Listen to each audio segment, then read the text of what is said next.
What is up, folks? Casual Dad here with another Warhammer Combat Cards stream. We just wrapped up last season 2 days ago, Monday? Yeah. And that was the Artemis or the Death Watch season, and so we're starting up a new World Eaters season that's really focused on our buddy Skulltaker. I just wanted to leave this up for a sec to talk about that. I'm going to go ahead and run through the patch notes, talk about some couple quick highlight changes, and then just going to talk about the state of the meta right here after last season. So last season I went up with Servants of the Emperor, Space Marine, Eldari, Chaos, Eldari and Orcs. Those are my four lead factions. Eldar topped it pretty comfortably, but then Space Marines came in pretty close second. And then Orcs pulled up the rear but did okay. And then Servants of the Emperor really let me down. The biggest reason being that the deck that I'm really leaning on is my... what's his face? I'll pull him up. The deck I'm really leaning on fell a little bit short because it's short in level. Creed. There we go. So it's this deck. I really, really like it, but the key cards that I'm really leaning on, notably the Dominator, is really low level. And so it really kind of challenged me, or it really doesn't sing the way I want it to, so that was the thing. But so this season, one of the key changes I'm going to go ahead and follow is I'm swapping out Servants of the Emperor for Chaos in honor of our our Khorne World Eaters season, because they did specifically mention buffing Chaos, and especially melee Chaos. So without further ado, I'm going to go ahead and jump into the patch updates real quick. A couple quick things to note. They say there's a mention of bug fixes and kind of quality of life improvements. One thing I mentioned that I really, really saw very dramatically in-game, even last season, was that the AI plays dramatically differently. So in the past, AI would always hold big, beefy cards until the end of the game, which played against the strengths of several key warlords, and into others. But so now you're seeing that reversed. So warlords, especially like Yarick, so like Darkstrider will now play powerful shooty cards early, which makes it a whole lot more dangerous. Canoness is a little bit more unpredictable, and then someone like Tolmaron in particular is a lot scarier because he'll actually play the scary cards earlier, and they'll actually benefit from the trait rather than being the last cards deployed and not benefit. So it does let you play around it a bit because you know what the power cards are going to be when you can see them earlier. You can hit them with target acquired. You can play around them with them a bit more. But it does make them more powerful, and it actually plays the deck the way it's supposed to be played. So that's cool. Flip side to that, Yarick is now hilariously bad because he does not want to play his power cards early, and he does. So win some, you lose some. That's all right. But I enjoy that. I found that made my games much more dynamic and a lot of fun, and having the beefy cards on the table early also plays right into Artemis's strengths. So when I was playing Artemis with his ability to do percent damage to opponents across the board, that was really nice when most of my deployment happened while big cards were on the board on the other side of the table. So that was cool. A couple of other quick things cosmetically. Notice that Snickrot got a little glow up here. Got his brand new model, and then the other one we got is Farsight. And this one I actually didn't really love the model that much, but this artwork in-game looks way better, so I really, really like that. So, cool. Nice cosmetic touch. Alright, so there's now going to be a customer support pop-up, which I haven't seen yet, but it's there. And a new community link button. Cool. There's going to be a new title, cosmetic awards, big emphasis on Skulltaker. And I'm really liking this approach they're doing with the development changes to each season, where they're really focusing on underperforming warlords, and they're going kind of one at a time. It's a really fun way to mix it up, where they can really put a lot of attention on that warlord, and then it's a really kind of failure-proof option too, so that if they're tweaking just one warlord, it's also easy to revert those changes as well. So I like that. It's a measured but also very fully invested approach. So that's really nice. So I'm very excited to play out Skulltaker this season because they mentioned that he has a very healthy play rate, but he has the absolute or one of the lowest win rates. So people play him, but they lose a lot. Which just means that people want to play him and like him, but that it doesn't compete in play. So they're trying to tweak it a bit here. So I'm going to get to that in a minute, but before I get into that too much, I do want to highlight one of the surprise winners of the update that was not warned about at all. No one mentioned this was going to happen, but our buddy Wartsnaga, old Zodgrod himself, this guy, first thing in the changes. So his ability is if a friendly card that is 10 points or less dies, every other card on the board and in the deck gets a flat percent bonus to their stats, their attack stats, and that was 10%. They buffed it by 5% up to 15%. So, and it's still a maximum of 5. So it used to be if you had 5 cards or copies of cards in your deck that died, then your maximum bonus was 50%. If you had 5 under 10 or 10 or under cost cards die, all of your other cards get a 50% stat bonus. Now that maximum is 75% and ramps faster. So if you only lose 3 or 4 copies out of 5, you're going to see that dramatically, that much bigger bonus to your attack values. And if you stack that on top with Inspire, then your heavy hitting cards are doing more than double their base damage, which just completely gets bonkers. So I'm really enjoying playing with Warzenegger. Until I saw those changes, I actually was considering not laddering with Orcs this season, but I'm going to see how high I can get with this guy, because that's been a lot of fun. And I'm going to probably do a guide on just him in a minute here. But we're going to go ahead and run through the other cards changes. Dark Strider is 3 points higher. The 4-point shooty Servants of the Emperor card, Pious Vorn, is now... Let's see here, let's take a look. Old Pious. I think it's Pious. Nope. One of these little tiny cheap ones. No,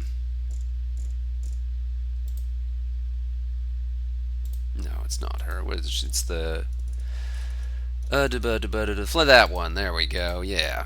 Pious Vorn is now -4 ranged, plus 20 wounds, so she's tougher but doesn't hit as hard, which makes sense because she's a 9-point card with a really high ranged attack. The Tech Priest... I wish they had the costs on this. This guy here. Old Tesla. This guy went down 2 points. Awesome. So we went from 18 to 16. That's really nice. Junith Erwita. You. Nope. It's tricky when they give you the name, but they don't give you more information about the character. Who is that? Is that the Canoness herself? No, that's Viridian. There you are. No, whatever. Okay, I'm not going to find these name by name, but Junith Erwita, who I know I've seen. Oh, I know which one that is. She got buffed. She got the super chair. This one. There we go. Yeah. She got +5 ranged and +16 melee, so she's a much harder hitting card than she was, which is interesting. With the secondary trait of Inspire and Barrage on her, she's a powerful card. It's just kind of a funny points cost and has never really fit into my decks, but I'm glad to see her get a buff there. Scythe of Mars, excellent. This monster thing down here went down 2 points. It's a weird one to take. I doubt anyone's really going to play it still until it gets higher traits, because it's good, but it's not worth the points until you get a decent level of regen and you start feeling that big game hunter too. Middale, the Dark Angel's Assault Sergeant got +10 wounds. Middale himself. Zephyrael, the Dark Angel's Ravenwing Biker, got +10 ranged and -1 point, so he's cheaper and shoots harder, and he was already a decent ranged attacker, so that's cool. Brother Lieutenant Zakaria, Dark Angel's Primaris Lieutenant, got +6 melee and +6 range, so just a flat buff. Mephiston got -13 wounds and +2 points. Mephiston is an insanely powerful card, and I've mentioned before, I think that he is a card that... Let me actually go here. He's a card where if I see him across the board, I expect to lose that game. I just flat out expect to lose. Like, he is so powerful that he can't actually decide a match by himself. So let's see, we're going to look at that. Blah, blah, blah. No, this is taking me a minute. Sorry, guys. Likewise, Asterath. I'll jump to these because these are easy to spot. There's Mephiston. Now he's 55 and got some small stat debuffs. -13 wounds being most notably one. Asterath is a monster, and he's very rare because he's only recently been released and very few people have a lot of copies of him, but if you do have him, he is a game-turning card. And he got also -15 wounds and also +2 points. So both of them got a little squishier, but also a little bit less and a little bit more expensive. And of course they both have really high attack stats and then also have fear, so that is a gnarly combination, especially since they're both legendary, so they can both get max level fear on top of their other abilities. So you can see why they're dangerous contenders and why they needed a slight tweak down. Lazarus. Oh, I really like this guy. This is a really flexible guy I've always liked, but he always struggles to compete. He got +9 ranged, so he's got a better gun now. Primaris Initiate. our little Black Templars homeboy up here. There you are, buddy. No, not that one. Man, with just the names, it's hard to remember which one's which. That's you, isn't it? Yeah, there you are. So this guy got +7 melee and -1 points, so he's a little bit more well-rounded and a little bit cheaper. Do the Primaris Castellan. Is not that one. This is the Ravenwing Biker that got the buff to ranged attacks. I should not be digging through these unless I know what I'm looking for. And you can tell how much I play Space Marines too, so there you are. There's the Castellan. So he got +15 wounds and -2 points, so he got a significant buff. So he's definitely one to consider now if you have one who's a decent level. And then we're going to get into the more familiar ones that I really wanted to talk about, the Chaos stuff. So Heartrender, the Bloodletter, a little tiny plinky buddy, this guy right here. He got +3 melee and -3 wounds, very thematic, and also a couple of his upgrade traits changed to where he's getting more melee damage upgrades. 3 different levels that were previously wound upgrades are now melee upgrades, so his damage is going to be considerably higher than it was before. It's a % buff though, and he has a low starting damage, so you will feel that, but it's not, it's not huge. But he's also only 3 points, so he's now more of a functional bomb that he should be. Which is nice, but small tweaks. And that's one of the things about all these changes to Chaos is they're relatively minor, but in combination we should see them make a big difference. This is a big one. So up to now, all of the greater demons, all 4 of these at the bottom here, have been the same cost. They've all been 77, and so people pretty much only took the 2 really powerhouses ones. They're both in theme, and they have some abilities that tandem really well. And Khazar was arguably the weakest of them, but he now has +20 base melee and then also is 70 points. So he's a full 7 points cheaper than all the other ones. And then also, I don't know, well, we'll get to that.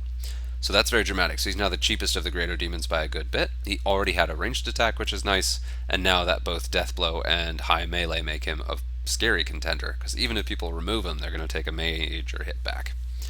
Next up, we got Crusatus the Blessed, our spawn. I always like using him, but he really never performs as well as you'd hope. But he's a good card to consider, especially once you start getting those levels of regen. And he's in that 13 range. Goobers, yeah, there you are. You'd think the tentacles make him stand out a bit more.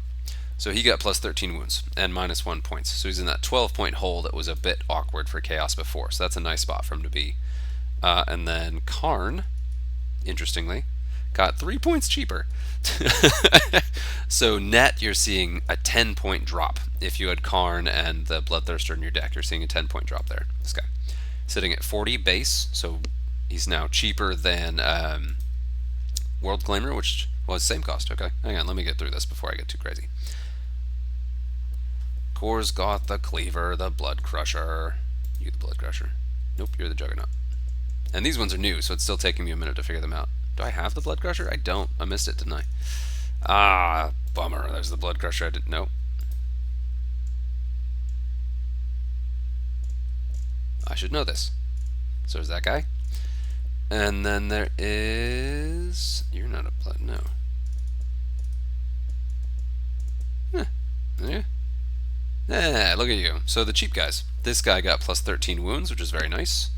It's still minor. He's still very squishy, but that's considerably better. And for 8 points with that Furious Charge, he's definitely a valuable piece in your Skulltaker decks. And then another change, Slogoth Poxbelly. Ye old scary monster, the other greater demon, also went down in points, also one of the lesser played ones. This guy can be really, really good. Just with that bulk of hit points and that regen, once you get a couple levels of poison in there, he can be super strong. The reason I am not taking him at the moment is kind of a tricky one. It's not related to his stats or his cost. It's because rank 1 poison is practically a liability.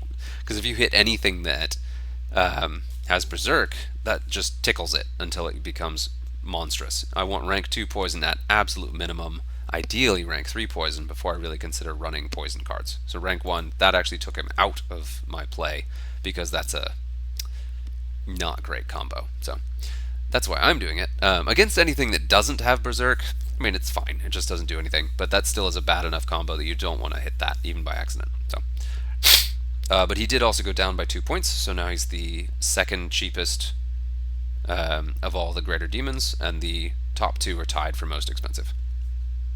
I know we're going through this, sorry to be slow. Looking next at Karnak, the Horn of Vengeance.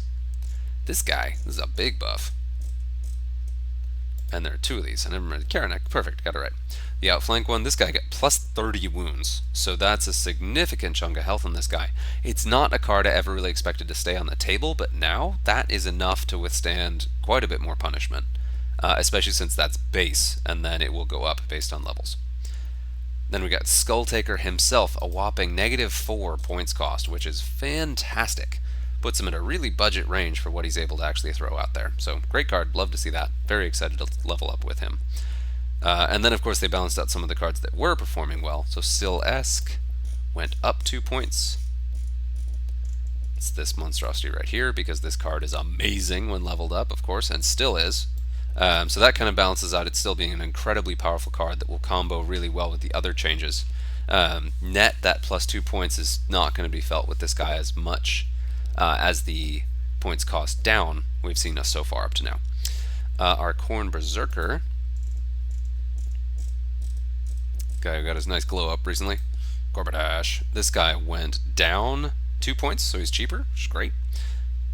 Is that true? It says he went down 2 points. I don't remember him being 14. Anyway, it says he's 2 points cheaper. And got plus 10 wounds, which will really help combo with that Berserk. And then Huron Blackheart went up 2 points, so you know who's been performing well. Which makes sense. So that was just kind of a balance. He's a really incredibly powerful Chaos Warlord.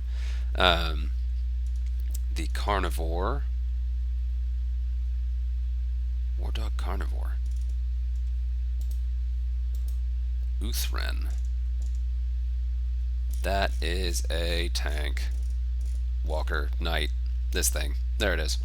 There it is. That thing got plus 5 melee and plus 10 wounds. A nice buff to him. It's a good card, but you need it leveled really well, and it sits at kind of an awkward price point where there's a lot of other stuff vying for that slot. So I don't use it yet, because mine's only level 4. But it got a nice buff if you have a decent level of this thing and want to use it. And also, it's more melee specific. Its 4th stat upgrade, instead of being a ranged upgrade, is now a melee upgrade.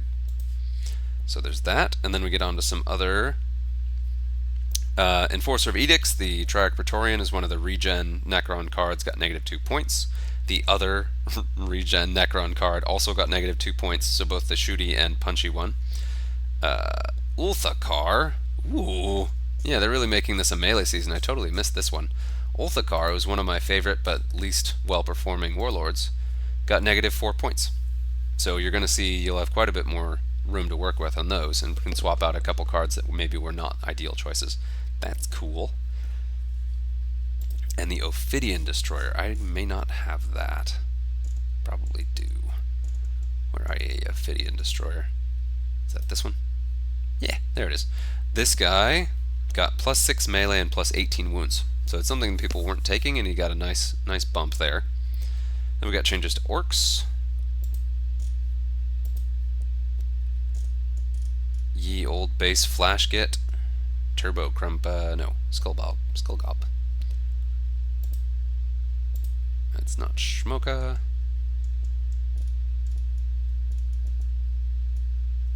Not you. Where's the snake bites? So I'm looking for... No, Bad Moons. Bad Moons Flash Git, the guy with a big gun. I'm not seeing him, but then this guy did get a buff. So anyway, Skullgob, the Bad Moons Clan Flash Git, got plus 25 wounds. So that's a nice bonus. And then this guy got changed from... His first upgrade stat was changed from range to melee, so he's going to hit a little harder in melee and hit a little bit less hard in ranged. Which is interesting. I saw this guy subbed into a lot of ranged decks because he has so many hit points and can also fall back on melee. I think they were just kind of overseeing that and wanted to tweak it, so there's a more kind of a tougher decision pool there. Eldar. Ooh, I missed these changes. I'm gonna figure out where that flash git is. I should know this thing. Guess I just don't use... No. That one? No. There you are. There's Skullgob. So Skullgob got plus 25 wounds, so he's much tougher than he has been. So that's a good one. Then we're going to jump to Eldar. These ones I will know by default because they're one of my top factions and I play all of the cards in it. Our Solitaire, the buddy you see in every single Eldar deck ever, went up 2 points. Totally makes sense. The Wraithseer, this thing here got plus 15 melee, which is definitely spicy. This is one where he's so expensive it's hard to justify in any deck, despite the fact that his kit and his stats are absolutely fantastic. Definitely going to consider him more with that extra melee buff, but he still is so pricey in an already pricey faction. It's tricky to justify, but tempting. Vizark. Ooh. Vizark is a weird one, being a really expensive taunt, but he got negative 3 points, which is definitely something to consider him in that 23 point range. Especially with his stats, he's got very high health and good melee, which is awesome for that kit. So really happy to see him lose some points because nobody wanted to run him. But yeah, now they might. And then Scream Render, this guy got a nice buff. Plus 28 wounds. Giant stack of extra hit points for that guy too. He's somewhat out of favor with the others because while he does have Berserk, he doesn't have a ranged attack that the other Berserk cards do have, which makes them more flexible. But to see him with a little bit more chunk, he may be worth taking too. And then the Ravager, which I also expect isn't played much because people don't have the levels. But this guy's base range went up by 12. So it's going to be a really devastating piece, especially sitting at that points cost. It's much cheaper than basically all of the other punchy vehicles down here, and also ends up having Big Game Hunter, which makes it a very nasty customer in a lot of cases. I really don't see it, but I think that again has more to do with levels and familiarity than anything, but that certainly will make it more tempting. So that was it. If you stuck with me through all of this, kudos. I appreciate your patience. And I'm pretty excited about the balance changes. The biggest things I'm excited to run again are going to be Skulltaker, and then of course our sneaky git himself, Wartsnaga.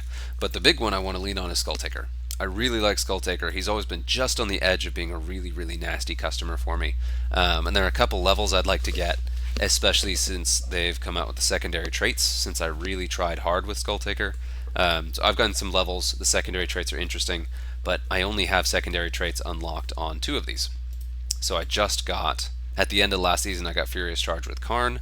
It's only rank 1, but with his base melee of 90 and Skulltaker's ability, that still is a very impactful ability combo. And then Skulltaker himself, I finally got rank 1 Berserk, which is not going to do anything, but I got it. And then we have the cheaper Bloodthirster, of course. This guy is very good in a Skulltaker deck. For 6 points with that much of a Deathblow attack, like that's good stuff, even with the level so low. And then of course got my Endless Filler at 4 points. The Skull Cannon, that's been a surprise winner in a lot of games, has both the ranged attack for a nice little flexibility and is a nice hit points for the cost, plus Berserk. So I threw this in a couple decks just because it fit the cost slot, and it's been performing a lot better than I expected on paper. So I've been enjoying it. And also if the deck is Skulltaker themed, it's got Bloodletters on it, so you gotta have them in there. So I need to shuffle this around a bit to throw that Skull Crusher in here. Not the Skull Crusher, this guy. Blood Crusher? What is? I don't even know what that thing is called anymore. So drop the Blood Crusher in there, and then kind of have to play with points. I really like Lucius. He's a really good card, but not having that Furious Charge, that's a piece that I do want to get for him, and I'm close. But he's not there yet. So let's see what we can get at 26. I'm just mucking around with this real quick. Ooh. He's pretty good even at level 5, but I do want something with better stats. So I may throw in a couple cards just to mix it up. Korva, this guy is so good, especially in Skulltaker deck. So we got that, and then throw back that 4 point again. You know what? Let's change it up. I'm going to try some of these buffed cards. So we're going to try a lot of the buffed cards just to see how it all works out. Man, points cost, that doesn't work out well. So we got 22 we could do. Oh, buddy. Sorry, Skull Cannon. Leaning on it. There we go. So we got our perfect points. We're using a bunch of cards that have been buffed recently. Very thematic with the Skulltaker and Khorne, but I don't know if it's going to be the best of the best. So I'm going to play a game real quick. No pressure to stick with me, just to see it. It's also very early in the season, so it's going to be very difficult to tell kind of where this stands competitively. just because I could play someone who's actually rated at 1200, or I could play someone who's rated at 1300 who ended the season at like 3k. So we'll see, but this should be a quick, easy win. We'll throw our little spawn in there, let him start building up some hit points. Oh, look.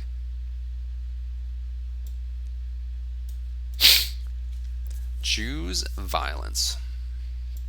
Not always the best call, but in this case, and this is a case where I'm definitely favored to win this, so we're not going to learn very much from this game, but it doesn't hurt to go ahead and try it. Some of the key things to look for early in the season with your decks as you're tooling them up. Number one, if it was a very effective deck in the previous season, you really don't want to change it early in the season because your play experience is just going to be so different.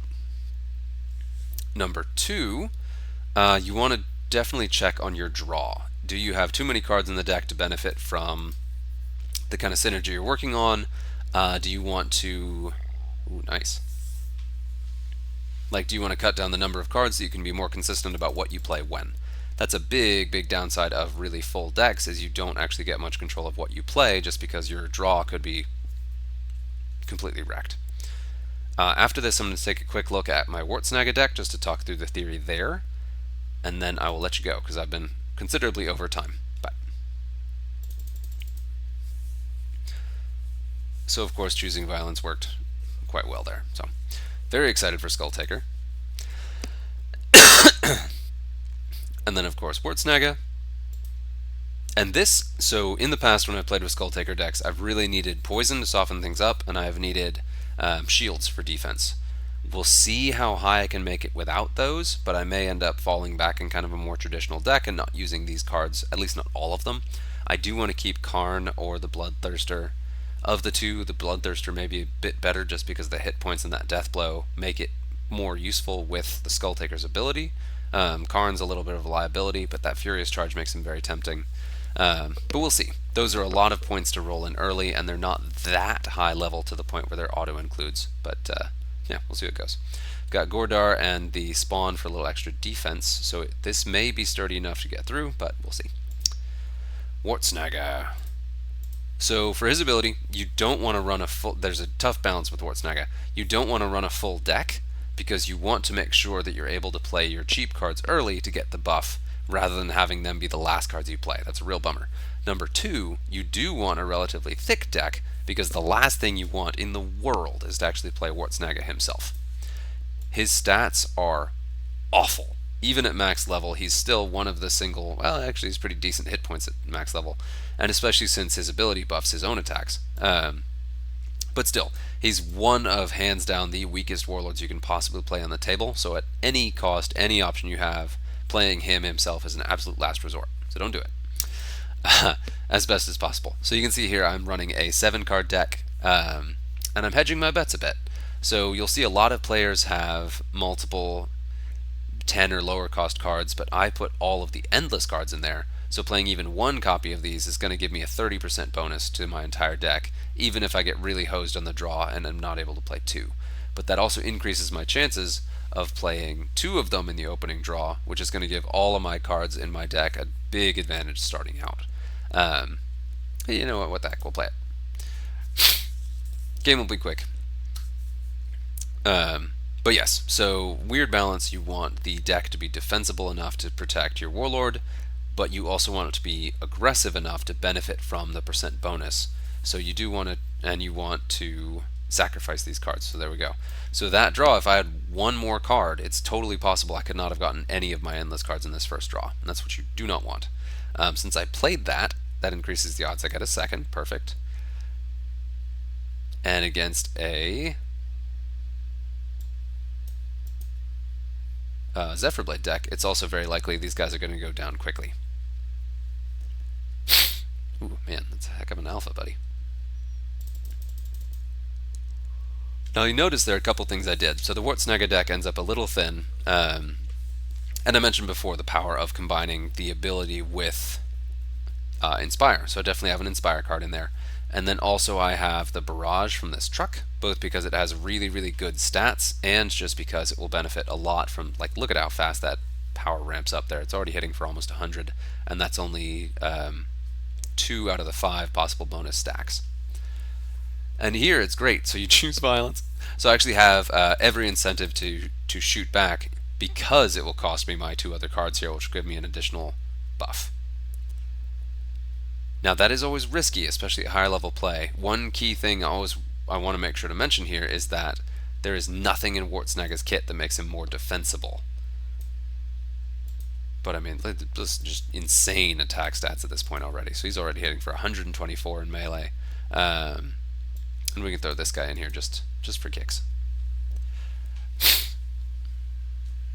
The end game on this guy is just obscene. So what I was saying is I've got the Barrage card, I've got the Psyker in here, who has the Psionic Blast, the area effect psychic attack, just to kind of give it a little bit more flexibility and a little bit more crowd control to clear through decks like Akaran or some of the other nasty customers that could slow this down. But with the bonuses, there's not a lot that can slow this down. I think I could comfortably shoot that, but we're gonna go ahead and wait.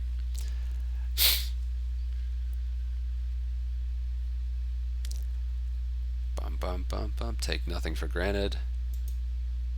And this guy's it's kind of a weird deck, but it's like you see how much damage that just did. So I'll put you here. We're gonna leave you there. And so I'm at max bonus now. He's got 153. That is just an insane psychic damage. He's doing 40 to everybody across the board. Like, look at those attack stats. It's just crazy. Even the Psyker over here is hitting for almost 100 melee damage. And that was with a pretty significant buff, but I had charged up to almost a full stack here. But still, like that's... I mean, he sure does make a game go fast.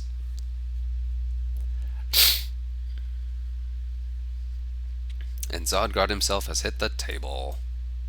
Am I saying that? Yeah, Zodgrod. I'll shoot you back. But yeah, so he is crazy powerful. I really enjoyed his ability in his kit before, but he was my by far least worst performing Orc Warlord, and so seeing that buff makes him very, very tempting. It's hard to speculate until you actually play through it how that's going to actually play out at higher ranks, but I'm pretty optimistic, and it's going to be a lot of fun getting there, and the games will be quick. I'll either win quickly or end up just getting completely stomped. So we'll see how it goes. But that's my video. I hope you enjoyed it, and yeah, holler if anything else you'd like to hear about.